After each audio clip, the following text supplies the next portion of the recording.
দৈনন্দিন খবরের শিরোনামে উঠে আসছে যান দুর্ঘটনা। শুক্রবার ভোরবেলা মালবাহী দুটি গাড়ির মুখোমুখি সংঘর্ষে নিহত হয়েছেন এক গাড়ির চালক। ঘটনাটি ঘটেছে খোয়াই মহকুমার চাম্পাহর থানার অন্তর্গত 208 সড়কের নিবারণ বাড়ি এলাকায়। মালবাহী দুটি গাড়ির মুখোমুখি সংঘর্ষে নিহত কন্টেনার গাড়ি চালক। নিহত গাড়ি চালকের নাম ইসমাইল মিয়া, বাড়ি উদয়পুর পালাটানা এলাকায়।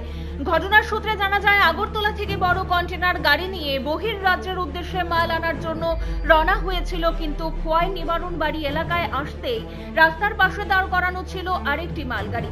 মালগাড়ির সাথে কন্টেনার গাড়ির মুখোমুখি সংঘর্ষের ফলে গুরুতরভাবে জখম হয় কন্টেনার গাড়ি চালক ইসমাইল মিয়া। প্রাতঃ ভ্রমণকারীরা এই দৃশ্য দেখতে পেয়ে সাথে সাথে খবর দেয় অগ্নি নির্বাপক দপ্তরে। দপ্তরের দুটি ইঞ্জিন ছুটে গিয়ে গুরুতরভাবে আহত চালককে উদ্ধার করে খোয়াই জেলা হাসপাতালে নিয়ে আসে এবং জেলা হাসপাতালে কর্তব্যরত চিকিৎসক তাকে মৃত বলে ঘোষণা করেন। নিহত চালকের মৃতদেহ ময়নাতদন্তের পর পুলিশ পরিবারের হাতে তুলে দেবেন বলে জানা যায়। পুরো ঘটনাকে ঘিরে এলাকায় ব্যাপক চাঞ্চল্য ছড়িয়ে পড়ে। সকাল 7টার সময় মই অ্যাক্সিডেন্টের খবর পাইছি।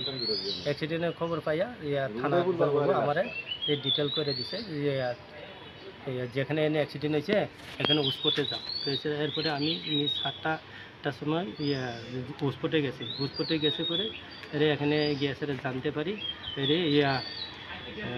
গাড়ি number TR01 L TR01 AC 1406 container গাড়ি, হ্যাঁ।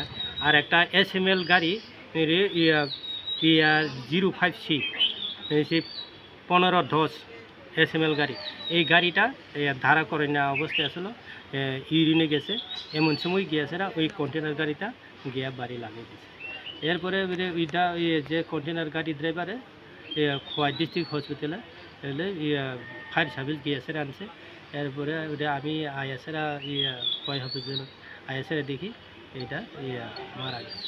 যে মারা গেছে তার নাম কি? একটা নাম হচ্ছে ইসমাইল মিয়া। তার বাড়ি?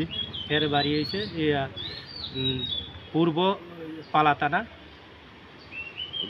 উদয়পুর। আচ্ছা, যে গাড়িটা ধাক্কা দিছে ওই গাড়িটাকে আটক করা গেছে? এই গাড়ি তো মারা গেছে, দুটোই গাড়ি। ব্যুরো রিপোর্ট, পাবলিক নাও।